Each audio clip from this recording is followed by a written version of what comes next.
பல ஜென்மம் தாண்டி வந்த உறவே.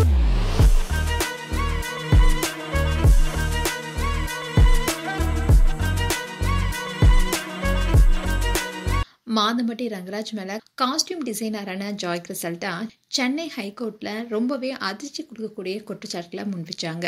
தன்னுடைய மனைவியை விவாகரத்து செய்யாம தன்னை ஏமாத்தி உறவு கொண்டதாகவும் அதன் மூலமா தான் கர்ப்பமானதாகவும் அவங்க நீதிமன்றத்துல தெரிவிச்சாங்க.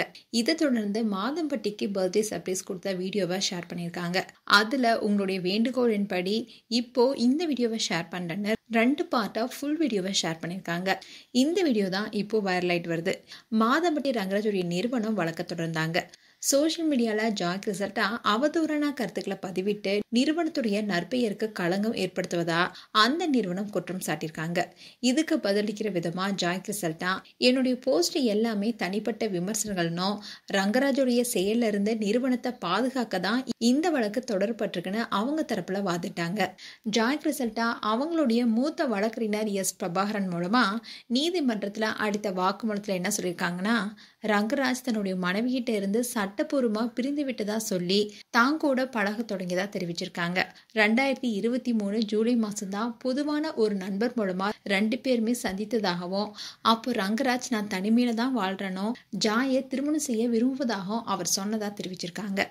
அதே சமயம் ஜாய் கிறிசல்டா அவங்களுடைய கணவர்கிட்ட இருந்து விவாகரத்து பெற்றதுக்கு அப்புறமா தான் 2023 டிசம்பர் 24 அன்னைக்கு ரங்கராஜை திருமணம் செய்து கொண்டதாகவும், அந்த திருமணத்துல அவங்களுடைய நண்பர்களும் ஊழியர்களும் கலந்து கொண்டதா சொல்லியிருக்காங்க.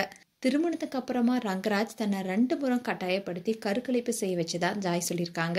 3வது முறையா கர்ப்பம் அடைஞ்சப்போ ரங்கராஜ் தன்னை தாக்கியதாகவும் அதுக்கப்புறம் அவர்கிட்ட இருந்து எந்த தொடர்புமே இல்லைன்னு தெரிவிச்சிருக்காங்க. இந்த சம்பவத்துக்கு அப்புறமா தான் ரங்கராஜ் இன்னும் தன்னுடைய மனைவியை விவாகரத்து செய்யறேன்னே ஜாய் கிறிசல்டாவுக்கு தெரிய வந்திருக்கிறதா காவல்துறையில புகார் கொடுத்திருக்காங்க. இந்த வழக்கு நிலுவையில் இருக்கும்போது தான் ரங்கராஜ் தன்னுடைய தனிப்பட்ட உரிமைகளை பாதுகாக்குமாறு ஒரு தனி வழக்கை தாக்கல் செஞ்சாரு. ஜாய் கிறிசல்டாவுடைய வழக்கறிஞர் இதை குறித்து இந்த வழக்கு சட்டப்படி செல்லாதனோ ரங்கராஜுடைய தரப்பு வழக்கை தவிர்க்கிறதுக்காக போலியான காரணங்களை சொல்லியிருப்பதா வாதிட்டாரு. நீதிபதி என் செந்தில்குமார் இந்த 2 வழக்குகளையும் ஒன்னா இணைத்து விசாரிக்க முடிவு செஞ்சிருக்காரு. இந்த வழக்கு செப்டம்பர் 24ஆம் தேதி விசாரணை நடத்தப்படும்னு அறிவிக்கப்பட்டிருக்கு. இப்படி ஜாய் கிறிசல்டா அவங்க தரப்பு நியாயத்தை எடுத்து வச்சிருக்காங்க. ஆனா இதுல இன்னொரு விஷயம் பார்க்க வேண்டியது என்னன்னா, பிரஸ் மீட்ல பேசும்போது ஜாய் கிறிசல்டா மாதம்பட்டி ரங்கராஜும் ஸ்ருதியும் ஜுடிஷியல் செப்பரேஷன்ல இருந்ததா அவர் சொன்னாருன்னு அப்பவே சொல்லியிருந்தாங்க. அப்படி இருக்கும்போது தான் நான் பழகவே ஆரம்பிச்சேன்னு சொன்னாங்க. ஆனா இப்போ அவங்களுடைய தரப்புல வேற மாதிரி சொல்லியிருக்காங்க.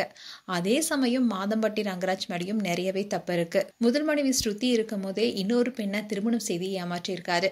இப்படி 2 பேர் மேலேயுமே அடுக்கடுக்கான தவறுகள் இருக்கும்போது இதுல முதல் மனைவி ஸ்ருதி தான் மிகவும் பாதிக்கப்பட்டிருக்காங்க. ஆனா இவ்வளவு விஷயம் நடந்தும் மாதம்பட்டி ரங்கராஜுடைய முதல் மனைவி ஸ்ருதி மீண்டும் மாதம்பட்டி ரங்கராஜ மன்னித்து ஏத்துக்கொண்டதுதான் பலருக்குமே வியப்பா இருந்தது. மேலும் இது பாராட்டுக்குரிய விஷயமாவே பலரும் பார்த்துட்டு வராங்க. மேலும் உங்களுடைய கருத்துக்களை கமெண்ட் செக்ஷன் சொல்லுங்க. இது போன்ற வீடியோஸை பார்க்க நியூஸ் தமிழ் கிட்ஸ் சேனலை சப்ஸ்கிரைப் பண்ணுங்க. மறக்காம நோட்டிபிகேஷன் பட்டனை கிளிக் பண்ணுங்க.